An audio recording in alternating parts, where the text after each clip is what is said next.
இன்னைக்கு வந்து நான் ப்ரக்கோலி ஃப்ரை பண்ணலாம் அப்படின்னு சொல்லிட்டு நான் இப்போ செய்ய போகிறேன். அதுக்கு தேவையான பொருள் எல்லாம் நான் கேப்சிகம், மில்கி மிஸ்ட், பன்னீர், பட்டர் 50 கிராம் பக்கம் வச்சுட்டு தண்ணி நல்லா சூடு பண்ணணும்.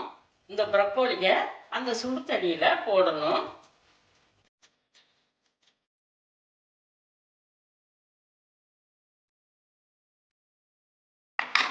ப்ரக்கோலி ஓவர் குக் ஆகிடக்கூடாது.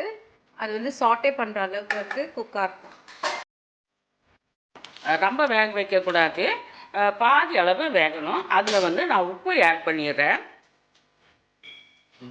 இதை வந்து நம்ம எடுத்து பாத்திரத்தில் மாற்றிக்கலாம். அடுப்பு நல்லா காஞ்சிருச்சு, பாத்திரம் நல்லா காஞ்சிருச்சு. இப்போ நான் வந்து பட்டர் போட்டுக்கிறேன். 3 பூண்டு தட்டி வச்சுக்கிறேன், அதையும் சேர்த்து போட்டுக்கலாம். வெங்காயம், சின்ன வெங்காயத்தை ஒரு 50 கிராம் சின்ன வெங்காயம். பூண்டு நல்லா அந்த வாசம் போக வருது, பச்சை வாசம் போக வருது, நல்லா வதக்கி விடணும். இப்போ நான் வந்து குடமிளகா 100 கிராம் குடமிளகா வாங்கி வச்சுக்குது. இதை வந்து 100 கிராம் குடமிளகாயை நான் போடுறேன். மிளகாத்தூளையும் இந்த கரம் மசாலா தூளையும் சேர்த்து இந்த பன்னீர் சேர்த்து இதில் வந்து நல்லா கலக்கணும். இதோட சேர்த்து நான் உப்பு ஒரு 1/2 ஸ்பூன் உப்பு போடுறேன்.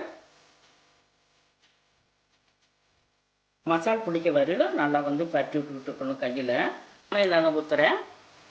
கொதிக்கிற அளவுக்கு. இப்போ இது அடுப்பு காஞ்சிருச்சு. இந்த பன்னீரை வந்து மசால் பன்னீர் வந்து நம்ம இதில் வந்து பொரிச்சு எடுக்கணும். இப்போ இந்த குடமிளகாயும் நல்லா வெந்துருச்சு. இப்போ வந்து இந்த ப்ரக்கோலி வந்து இதில் போட்டு விடுவோம்.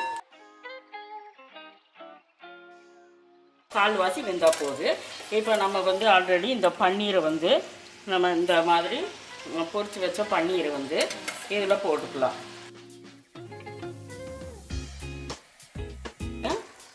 சில்லி ஃப்ளேக்ஸு சும்மா கொஞ்சம் ஒரு ஸ்பூனு, ஒரு 1/4 ஸ்பூனுக்கு கொஞ்சம் அதிகமாக இந்த சில்லி ஃப்ளேக்ஸை நம்ம போடணும்.